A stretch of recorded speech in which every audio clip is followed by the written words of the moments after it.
Done. But we are gonna see Wrong Orc continue to show why they are a very dominant team. Looks like we're gonna be moving on to the next best of three sooner rather than later. So strap in and don't go anywhere. It's looking to be Divination taking on Wrong Orc, looking like a steamroller. Uh, we see Divination take Tomb of the Spider Queen off the board. Who is on Divination? I am curious. Isn't that That's isn't Liam? Shot? Oh, Shot out here. Yeah, Shot's on it. Yeah, that's what I thought. Big and Noah. Okay.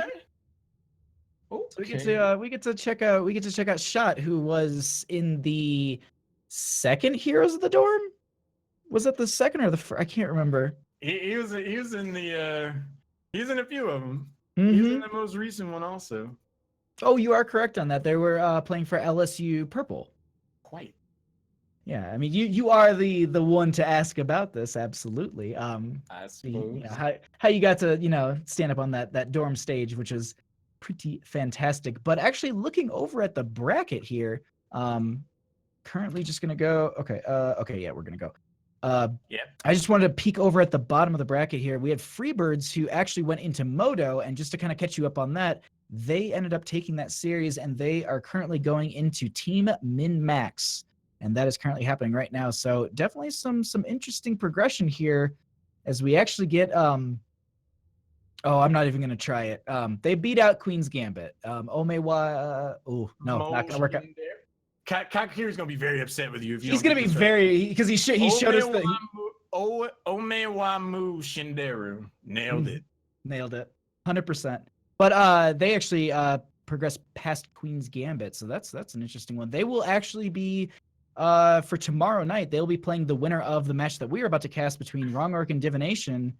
10 out of 10 is what production is telling us, or at least part of production.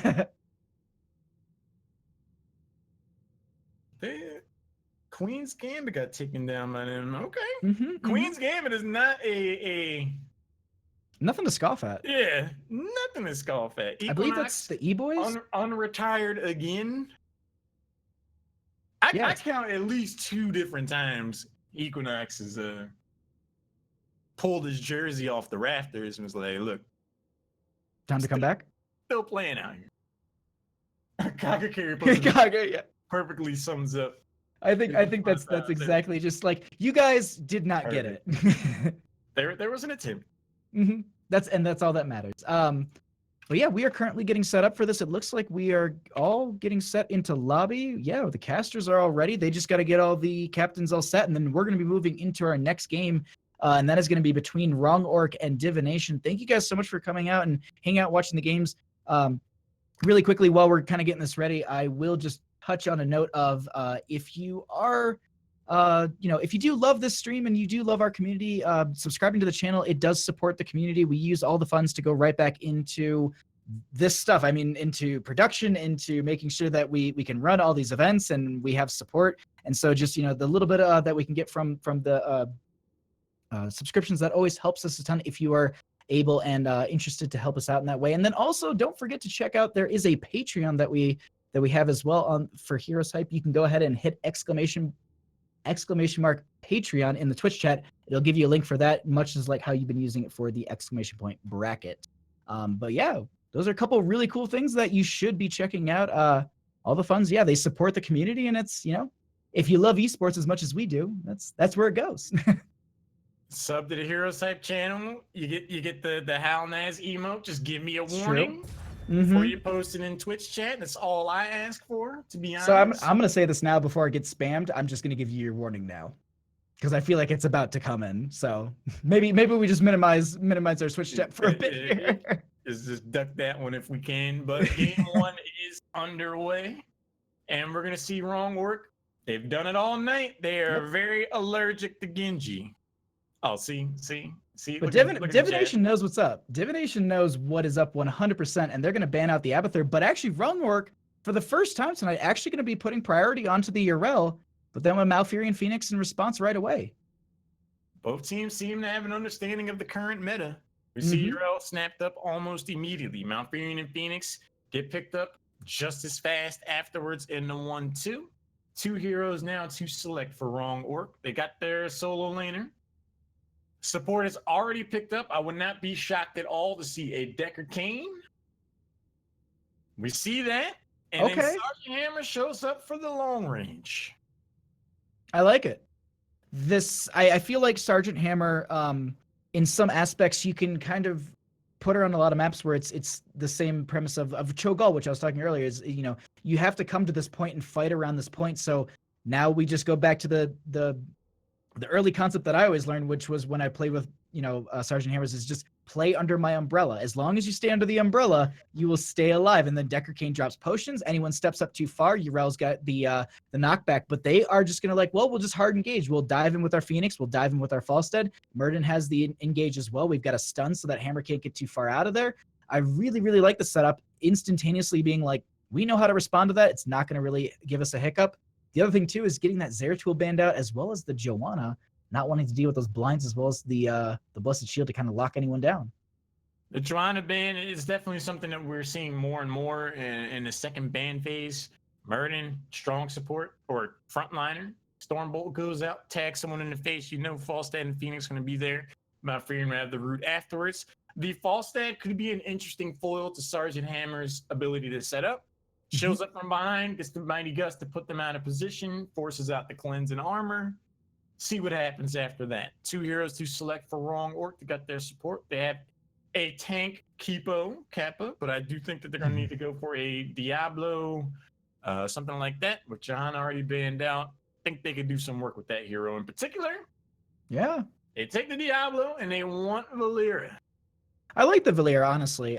The way that I've discussed it with a couple of friends who play, in my opinion, high-level competitive play, even in the pro-am scene, they say Valeera is a phenomenal anti-dive tool. If you have Falstad diving into you, Phoenix going in, Murden, it shuts that down. You lock down that one hero with a silence, with a stun, and then you can follow up with that. Diablo can then manipulate them. Urel can do the same. Hammer's sitting there just dealing out damage the entire time. Deckard's got a slow and a root. It's a lot of really good setup on the side of Wrong Orc here, but at the same time, we've got a really strong and healthy composition coming out from the members of Divination here. I mean, a lot of self-sustain, a lot of ability to self-heal, and a lot of good damage coming out as well. And we talked about this in game 1. I think it really comes down to burden of execution between the two teams and how well they play the compositions they've drafted at this point, because honestly, they both look amazing to me. Yeah, the Valeera pick is really cool for a number of reasons. On the other side, Divination's composition, I wouldn't necessarily say it's the most dive you've ever seen. I mean, false tech, you know, they're different things. But as far as a response, Valeera hitting the silence at the right moment, someone jumps in, it's going to be that much more difficult to get the Sergeant Hammer. But the next best of 3, see who makes it to those quarterfinals. On the left side, it's Wrong Orc, Nespers on Sergeant Hammer. Zergling's playing Urel. And Tori's dropping potions on Decker Kane. Zanehyde is looking to play in BJM with Diablo. And Talking Trees will be playing that assassin, Valeera. And on the right-hand side, we are going to be having Divination with Shot going to be on the Murden, Liam going to be on the Blaze, Malfurion going to be played by Wolf, Noah going to be playing Falstad, and Big going to be on the Phoenix. The good luck, have funs are out, and let's get going into game number 1 between these two teams to figure out who will be going into the semifinals. I can't wait, Halorin. Good old-fashioned sportsmanship. You love to see it. Nesper's going to spot Shot out there on the flank. Murden is going to be able to patch themselves up nigh immediately. I'm curious to see who makes that first move. Who looks to be aggressive. Shot goes out, wants to stack up those storm bolts. Tags Nesper's there. You know, I see him. I'm just trying to get the 25 minutes. It's cool. It's cool.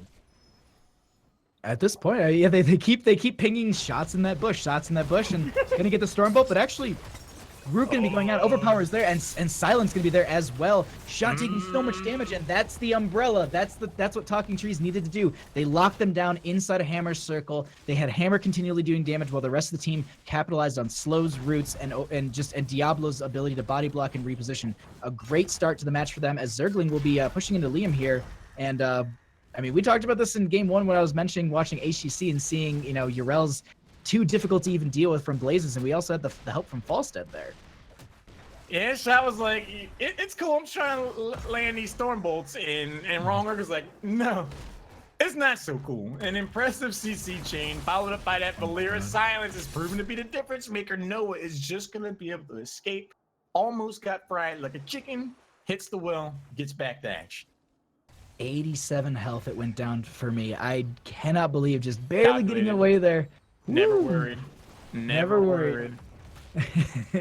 Now, we do have this camp being picked up by the members of Wrong Arc. They're going to siege this into the bottom lane. They want to get the clear into this as quickly as possible. One of them already went in, but it looks like they sieged up a little bit too early. Going to get the knockback, trying to push them in. They do get triggered here as it will be happening. Double root going to be going out from the Decker Cane. They're looking at Phoenix. Big going to be pushed back here. No warp available, and that will be Phoenix falling.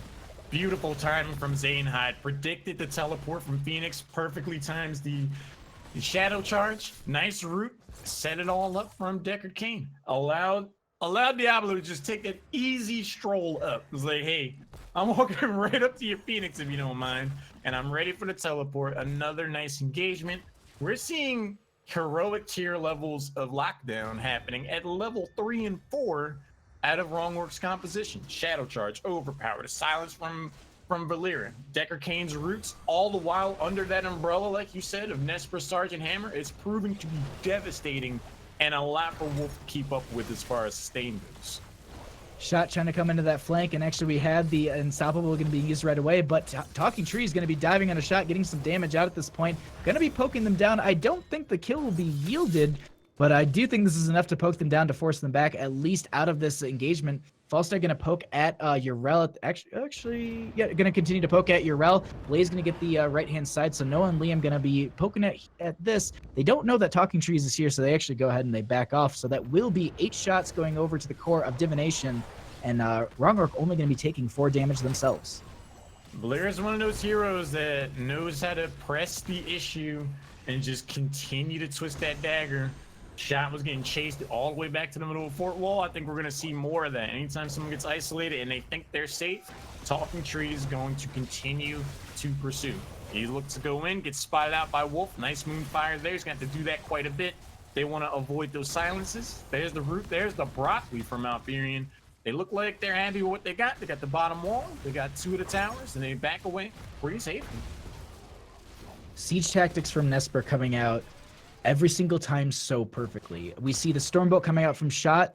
It's right there, unstoppable. They're ready to, get out of there. They're not allowing them to get any sort of that setup of getting the Stormbolt dive onto them, as Liam is going to get kind of pushed out of this lane. Zergling more or less just pushing them away and just kind of ignoring them and getting the clear and then just backing off and doing whatever. With that Divine Mount is just such a cool talent just to get that instant mount and get going and everything, but they're currently invading this bottom camp, Halorin.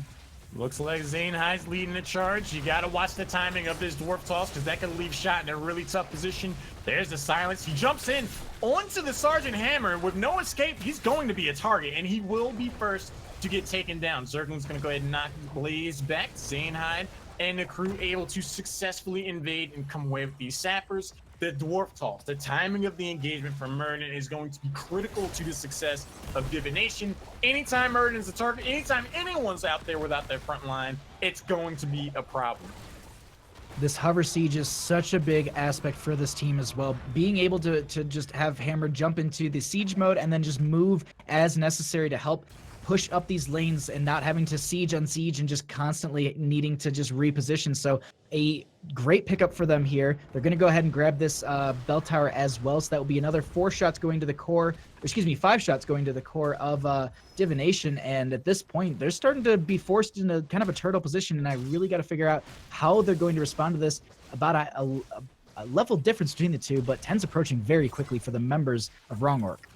Wrongwork is starting to overwhelm their opponents. Talking Trees potentially caught out here. There's the shadow charge after the barrel roll. Valera will connect the silence on the Falstad, and then Tori looks to get involved. Valera explodes though with the follow-up burst.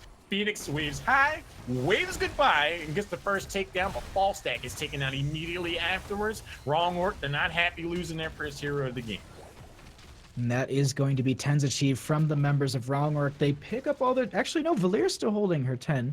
We'll have to see what that is in just a second. But they, once again, rotate down to this bottom. They do not allow this bottom fort to be given back over. And this is a big aspect of this map, is controlling bottom lanes. So you can feed in the pumpkin sappers consistently. Actually, we have Zaynhide stepping up so far to try and get the kill on the big... There's the cleanse as well as the... oh my god, just... the Lornado with the Lightning Breath at the exact same time. But as I said, they want to hold this bottom lane and continue just to not allow them to get this. One, you get 5 shots, and 2, you can feed in the Pumpkin Sappers and deal damage to the core and really control this game. You really got to be impressed with what Wrong Orc are able to put together so far, hanging on this bottom lane firmly. Noah tries to apply some pressure on the Talking Trees. Zergling rotates in, get off my teammate. There's the slow. Liam's going to get involved also in his 2v2 scrap. A single altar about to spawn in the bottom portion of the map. With this bottom tower already claimed, the avenues of approach for Divination are going to be slim and predictable for Wrong Orc. Now's the time they have to go in on this, and they're trying to. A shot gets repositioned. Shot going to be silenced as well. They have to pop the avatar. The gust comes out as well. Noah in a really bad spot here. The Lornado pushing a couple people away, as it looks like Dentori going to go ahead and try and get the channel at this time while the rest of the teams are brawling out. Zanehyde going to get the reposition on the Liam. They're trying to get the poke from Phoenix. Big is trying to just get some damage out, but it's just the damage isn't happening. It just will not happen. Absorption going to be used by the Yrel as Blaze is found in a very bad spot. They're going to get the knockback with the hammer. Yrel going to get the leap over the wall. That will be one member jumping into the bunker and actually getting out. Oh, excuse me. Actually, shot going to be falling here and not getting out. I thought that they made it into the bunker, made it out. He got out in a way. He'll be back in about 10 seconds. Talking Trees. His Valera is proving to be a serious issue for everyone on Divination, whether it's onto Malfurion or onto Muradin. Anyone that gets that silence, they're communicating it to the rest of the team. All the damage is going in on that particular hero, and the retreat has to happen. Liam can't even live his life in the top lane without Talking Trees and Zergling getting involved. Arden Defender not available for a low HP Zergling.